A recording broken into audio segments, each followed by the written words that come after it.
Brett, tell us where you marched to on Tuesday on your first 10-mile march.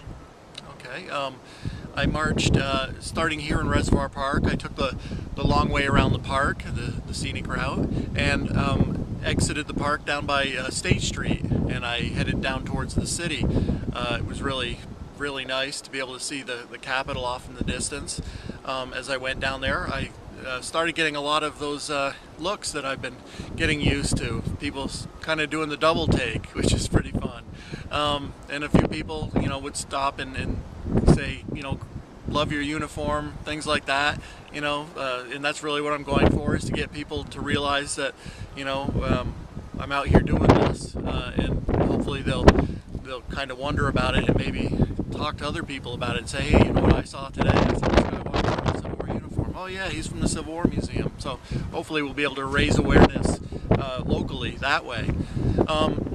As I went down State Street, I passed the Harrisburg Cemetery. I really wanted to go in, but I was had a different route planned today, so maybe in one of my subsequent marches I'll get to actually go into the cemetery and look at some of the historic graves that are in there from some of the individuals that are buried there. It's a very scenic cemetery.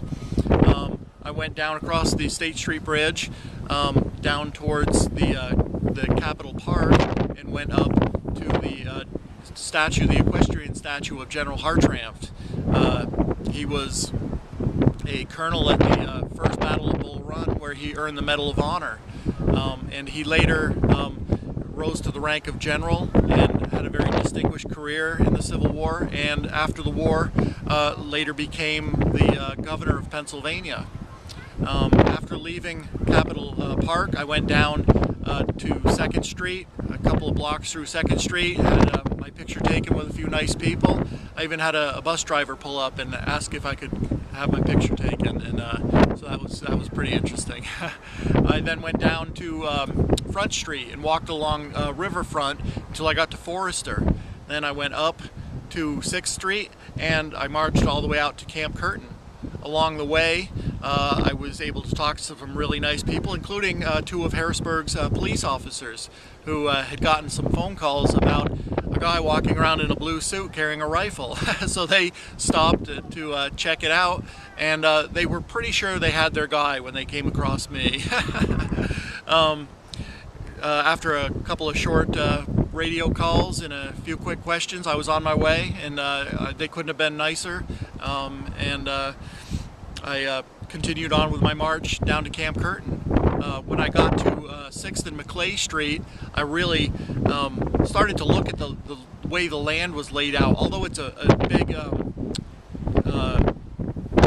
housing area now, it's a big neighborhood now, and there's no open fields or anything like that. You can still see the way that the land slopes to the left and to the right, just like it was described back during the Civil War.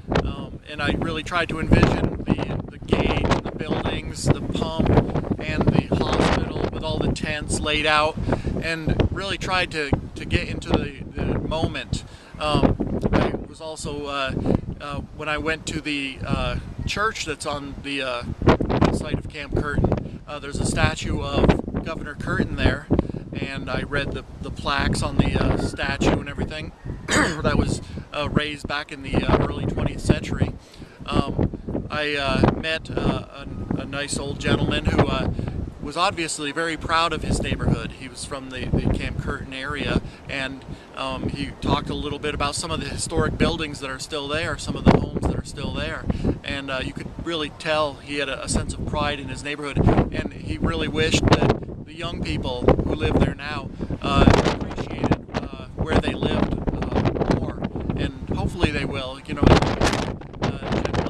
don't fully appreciate something until they're a little older, so hopefully maybe they'll hear something about it and later on appreciate it more. But you have a Camp Curtin school, you have the church that's there, named for Camp Curtin.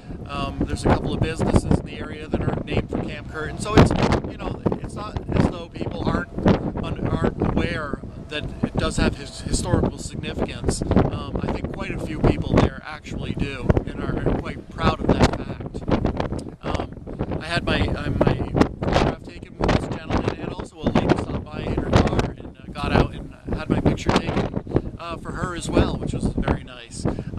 After that, I left the area and marched past the farm show complex, and then up just past the grounds of the state hospital, which was known during the Civil War as the state lunatic asylum.